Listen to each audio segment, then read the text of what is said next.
जिंदा रहना है तो मरने का सलीका सीखो, वरना मरने को तो हर किसी को एक दिन मर जाना है। जिंदगी क्या है, मुसाफिर का निरंतर चलते रहना। मौत चलते हुए राही का ठहर जाना है। सियासत ठहरनी नहीं चाहिए ना, सियासतदां को ठहरना चाहिए। चलते जाना ही जिंदगी है और चलते रहना ही सियासत है। ठहरी हुई सियासत राजस्थान की किस मोड़ पर खड़ी है, बात करेंगे।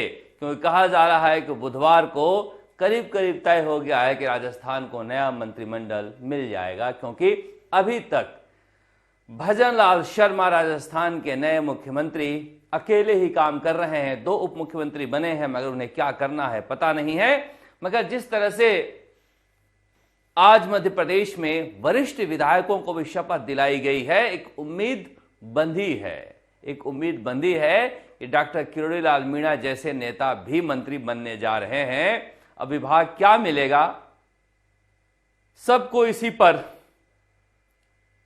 नजर लगी हुई है कि डॉक्टर किरोड़ीलाल मीणा कौन से मंत्री बनेंगे। इसके अलावा कौन कौन से लोग मंत्री बनने जा रहे हैं, क्योंकि देखिए जिस तरह से मध्य प्रदेश में चाहे कैलाश विजयवर्गीय हों या प्रहलाद पटेल हों, राकेश सिंह हों, तुलसी सिलावट हों, ये सारे जो वरिष्ठ नेता थे, इसके थे उसके थे, आला कमान के थे, सब अगर मंत्री बन रहे हैं तो इसका मतलब राजस्थान में भी जो वरिष्ठ परेशान थे उन्हें परेशान होने की जरूरत नहीं है, वो सभी मंत्री बनने जा रहे हैं। हो सकता है वसुंधरा राजे के खेमे के बहुत सारे लोगों को मंत्री बनाया जाए, क्योंकि प्रधानमंत्री की नजर अब लोकसभा चुनाव पर है और क्षेत्र के अलावा जातियों को भी साधा जा रहा है। जो नेता सौम्य हैं, सुशील हैं, आज्ञाकारी हैं, उन्हें जगह मिलने जा रही है। करंट मारने वाले नेता शायद घर बैठाए जाएं, वैसे जाट नेताओं को रखा जाएगा जो पार्टी में आस्था रखते हैं, वैसे गुजर नेताओं को रखा जाएगा जो पार्टी में आस्था रखते हैं, वैसे मीणा नेता होंगे जो पार्टी में आस्था रखते हैं। दलित और आदिवासी भी बड़ी संख्या में रखे जाएंगे, क्योंकि प्रधानमंत्री की नजर अब लोकसभा चुनाव पर है। और कौन कौन नेता हैं जो वोट खींच सकते हैं या वोट ला सकते हैं या फिर सरकार की इमेज अच्छा बना सकते हैं, इस पर सबकी नजर टिकी हुई है। अब कहने को तो यह भी कहा जा रहा है कि क्या पता हारे हुए भी शपथ ले लें। कहा जा रहा है कि राजेंद्र राठौड़ इस उम्मीद में घूम रहे हैं कि वो मंत्री बन जाएं और चूरू से उनकी जगह जो सहारण चुनाव जीते हैं वो इस्तीफा दे दें, वो लोग सुबह चुनाव लड़ लेंगे और 6 महीने का वक्त होता है मंत्री बनने के बाद चुनाव जीतने का, तो वो वहां से चूरू से राजेंद्र राठौड़ चुनाव जीत कर आ जाएंगे, मगर मंत्री पद की शपथ ले लें। अब इस तरह की बातें कही जा रही है, हालांकि अभी तक ऐसा हुआ नहीं है। केवल केशव प्रसाद मौर्य को छोड़कर जिन्हें हारने के बाद भी उप मुख्यमंत्री बनाया गया था, मगर वहां विधान परिषद के लिए जगह थी, इसलिए वो एडजस्ट हो गए। अब चूरू में वापस चुनाव लड़ना भी कम बड़ा जोखिम नहीं है, मगर राजेंद्र राठौड़ जोखिम से खेलना जानते हैं। और बीजेपी भी चाह रही है कुछ एक्सपीरियंस लोगों को भजनलाल शर्मा के साथ रखा जाए, वरना जो इमेज गहलोत सरकार की रही है, उस सरकार में विधायक और मंत्रियों की जो इमेज रही है लूट की, अगर वो छूट मिली रही तो फिर जनता के सामने एक बड़ा संकट खड़ा हो जाएगा। इस 6 महीने में सरकार को अपना कलेवर बदलना है, अपनी इज्जत पर भी ध्यान देनी है, अपने कामकाज पर भी ध्यान देना है। वैसे अधिकारी जो उस सरकार में लगे थे, इस सरकार में भी लगने लगे हैं, जाति के नेताओं के नाम पर संपर्क बढ़ाने लगे हैं। उनसे सावधान रहने की जरूरत है, क्योंकि अभी देखिए, अभी जिस तरह से सरकार कामकाज कर रही है, लोग ये मान कर चल रहे हैं कि भजनलाल शर्मा अभी सीख रहे हैं और मंत्रिमंडल है नहीं, प्रशासन पुराना है, इसलिए ज्यादा सवाल नहीं खड़े करने चाहिए। मगर सवाल तो खड़े होंगे ही, क्योंकि बड़े वादे करके जीत कर आए हैं और चेहरा प्रधानमंत्री नरेंद्र मोदी का था, तो लोग उस चेहरे पर भी सवाल उठाएंगे अगर भजनलाल शर्मा डिलीवर नहीं कर पाते हैं तो। मगर कहा जा रहा है कि भजनलाल शर्मा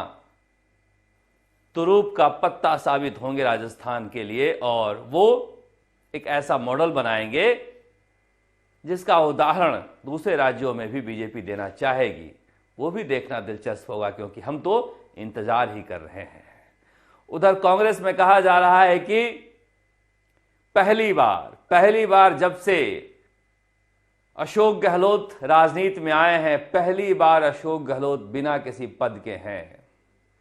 जैसे ही वो चुनाव हारते थे, मुख्यमंत्री पद पर महासचिव बन के दिल्ली चले जाते थे, दिल्ली में केंद्रीय मंत्री से हटते थे तो प्रदेश अध्यक्ष बन जाते थे या कोई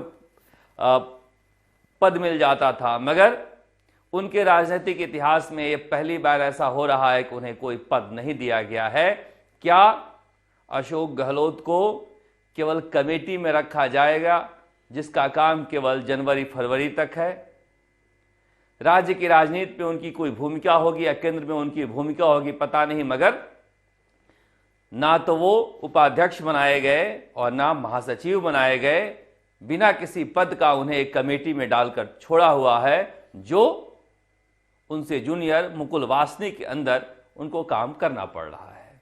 मगर मुझे लग रहा है कि जिस तरह से प्रभारी को यहां रखा गया है सुखजिंदर सिंह रंधावा को, हो सकता है कि राजस्थान में पुरानी टीम काम करे और सचिन पायलट को छत्तीसगढ़ भेज दिया गया है महासचिव बनाकर। इतनी कम उम्र में इतने बड़े ओहदे पर बैठाए गए हैं, फिर भी उनके प्रशंसक दुखी हैं कि राजस्थान से जा रहे हैं ना। अशोक गहलोत महासचिव बनकर ही हर बार एंट्री मारे हैं और वो जानते हैं, अशोक गहलोत जैसे ही चुनाव हारते थे कुछ दिनों के लिए दिल्ली चले जाते थे, दूसरे राज्यों में सक्रिय हो जाते थे, क्योंकि एक बार जनता के मन से दूरी बनाना जरूरी होता है आपके सही मूल्यांकन के लिए।